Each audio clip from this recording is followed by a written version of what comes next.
बहुत अच्छी पेशकदमी आपने इसे बहुत बड़ी डेवलपमेंट करार दिया, लेकिन जाहिर है चैलेंजेस भी होंगे इस खित्ते में इसके लिए, इस इकट्ठ के लिए। और इसी चैलेंज में सबसे बड़ा चैलेंज अमेरिका है। जाहिर है सेक्रेटरी खारजा मार्को रूबियो ने यह कहा है कि अमेरिका जायज़ा ले रहा है इस बात का कि अफगानिस्तान के हुक्मरानों और तालिबान को गैर मुल्की दहशतगर्द तंजीम के तौर पर नॉमिनेट कर दिया जाए, नामजद कर दिया जाए।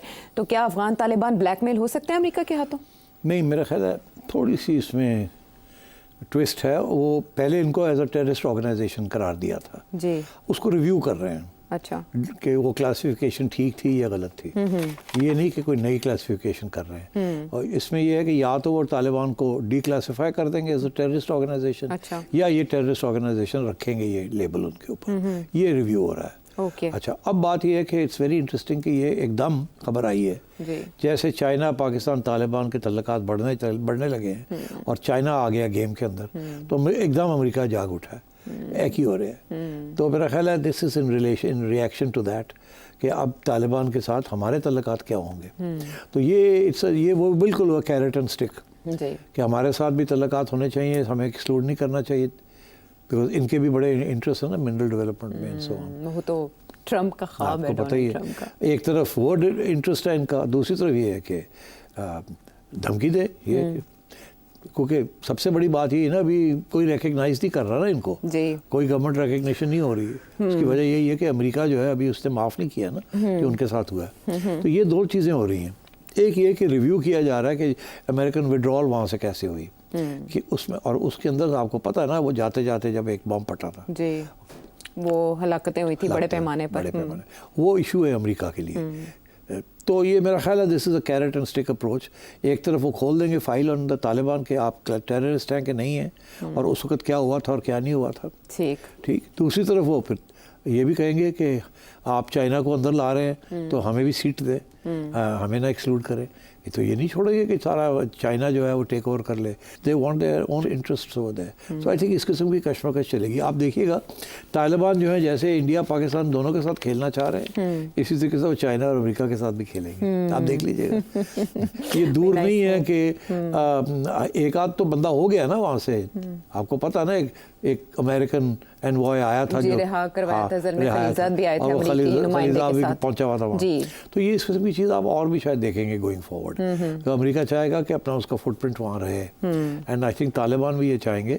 देखो ना, शार्प तो है ना कि सबके साथ खेलना है हमने, अपने लिए अपने मफाद के लिए जितना कुछ एक्सट्रैक्ट कर सकते हैं वो करना है। तो पाकिस्तान के साथ भी खेलेंगे, थोड़ा बहुत हाथ इंडिया के साथ भी रखेंगे, उधर चाइना का हाथ पकड़ लेंगे, मगर अमेरिका के साथ भी एक छोटी सी चिच्ची उंगली रखेंगे, यानी माजी का पाकिस्तान रहेंगे। हाँ, ये अब वो ही बनने जा रहे हैं ना। देखिए ना, हम कहते थे ना हमारी जियो स्ट्रेटेजिक पोजीशन, अब वो तालिबान के हमारे साथ की बनने जा रही है जियो स्ट्रेटेजिक पोजीशन। जो हमारी स्ट्रेटेजिक डेप्थ थी वो अब चाइना की स्ट्रेटेजिक डेप्थ बनने जा रही है, शिफ्ट हो गई है। सो ये this is what's happening. And I think I can anticipate your next question कि जी रिकग्निशन जी तस्लीम कर सकता है चाइना और पाकिस्तान, क्योंकि मसला वही है कि दोहा में जो मुज़ाकरात हुए, शराइत रखी गई, जो तालिबान हुकूमत है उस पर अमल पैरा नहीं है सिविल राइट्स के हवाले से और ख़वातीन के एजुकेशन के मामला। तो क्या ये दोनों ममालिक पेशरफ्त कर सकते हैं, पाकिस्तान और चाइना? मेरा ख्याल है कि with in the year Taliban government को रिकग्निशन मिल जाएगी। शुरू चाइना और पाकिस्तान करेंगे। अच्छा, मैं आपको बता दूँ, Russia, Uzbekistan, China, Pakistan, possibly even Turkey, okay, possibly even Iran. Okay, ये इनमें से 4-5 में से 4-5 तालिबान की रेजीम को रिकग्नाइज कर लेंगे within the next 12 months. फिर रास्ता खुल जाएगा, क्योंकि इन सब के बड़े स्ट्रॉन्ग इंटरेस्ट है नाउ इन अफगानिस्तान। देखो ये वो वक्त आ गया ना रेयर अर्थ मिनरल्स का। This is the age of rare earth minerals. या AI एंड टेक्नोलॉजी के दौर में सबसे ज़्यादा अहमियत इन्हीं की है।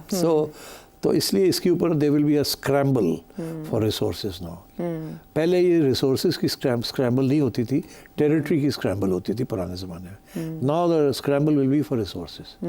अच्छा, दरवाजे खुल जाएंगे, नए रूट्स डिस्कवर होंगे, लेकिन जो ये जिस रीजन में BRI बन रहा है इसमें बहुत से इश्यूज भी हैं, सिक्योरिटी खदशात बहुत बड़े हैं, इंस्टेबिलिटी है, पॉलिटिकल इंस्टेबिलिटी। इन इश्यूज़ को कैसे चाइना एड्रेस करेगा? और मईशत, कमज़ोर मईशत, मुख्तलिफ। चाइना ने पाकिस्तान को कहा था कि देखिए आप हमें प्रोटेक्ट ठीक तरीके से नहीं कर रहे, जी, हमारे ऊपर अटैक्स हो रही हैं, BLA भी कर रही है और तालिबान भी कर रहे हैं। और जाहिर है BLA को कौन सपोर्ट कर रहा है, वो तो इंडिया का इंटरेस्ट ही नहीं है कि चाइना यहाँ पाँव जमा ले। सो ऑब्वियसली तो चाइना ने बहुत कहा पाकिस्तान को हमारी सिक्योरिटी ठीक करें, वो नहीं हो रही थी, बड़े अटैक्स हो रहे थे। फिर एक पिछले 6 माह के अंदर फिर एक नई डायलॉग शुरू हुई कि भाई ठीक है, अगर आप नहीं हमारी सिक्योरिटी दे सकते तो फिर आप हमें इजाज़त दें, हम अपनी सिक्योरिटी खुद इंतज़ाम कर लेते हैं। मीनिंग कि फिर हम अपने सिक्योरिटी की फ़ौज और वो हम अपने लिए इंतज़ाम कर लेते हैं। अगर 1 लाख चाइनीज़ है अगर पाकिस्तान में, या 2 लाख चाइनीज़ है, तो हम 10,000 20,000 की अपनी सिक्योरिटी, अपने सोल्जर्स और अपनी सिक्योरिटी कर देते। इन्होंने कहा नहीं, we don't want that sort of Chinese footprint here, उसको तो अमेरिका तो पागल हो जाएगा एंड अदर्स। तो इसलिए फिर इन्होंने कहा कि हम ही करेंगे। अब कुछ नई अरेंजमेंट हुई है जो कि बता नहीं रहे हैं क्या हुआ है। आप कुछ अरसे के लिए पिछले 2-3 माह पहले सारी चाइनीज़ एक्टिविटी बंद हो गई थी, अब आहिस्ता आहिस्ता फिर खुलनी शुरू हो गई, रिवाइव हो रही है, सिक्योरिटी रूल्स बन रहे हैं। मेरा ख्याल है कोई ना अंडरस्टैंडिंग हुई है जी। और मेरा ख्याल है कि अब देखिएगा गोइंग फॉरवर्ड, अब इंडिया वाले ये बात कह रहे हैं और हकीकत है इसके अंदर कि अगला राउंड जो है ना इंडिया और पाकिस्तान का, जो कहते हैं होगा जी, उसके अंदर चाइनीज़ का जो फुटप्रिंट है, ये हाथ है, वो और भी ज़्यादा बड़ा होगा। इस पिछली जो राउंड हुआ है ना, इसके अंदर तो सिर्फ जहाज़ और मिसाइल्स का राउंड था और नेटवर्किंग का राउंड था, इंटीग्रेटेड प्लेटफॉर्म का राउंड था, रडार्स का राउंड था। इसके अंदर सैटेलाइट, जो चाइना के कितने सैटेलाइट्स इस वक्त घूम रहे हैं जो कि can be used, some of them can be used as a part of the defense of Pakistan. And I think जबकि conflict अगर होगी तो they will be used to give Pakistan a big picture of what's happening. और मैं समझता हूँ कि with this sort of development आप तवक्को यही करें कि China is going to end up playing a very open and big role in this region. सवाल इस में ये भी उठ रहा है कि चाइना सिर्फ ताइवान तक महदूद रहेगा या कश्मीर के मसले में भी वो कहाँ फरीक है, जैसे आज DGISPR ने कहा, और फिर तिब्बत का मामला भी है, तो इसमें चाइना की एक्चुअली मफादात पैबस्ता है पाकिस्तान के साथ मदद करने में। कम बहुत से सवाल, तो सबसे पहले डॉक्टर अवैस इस्लामाबाद से,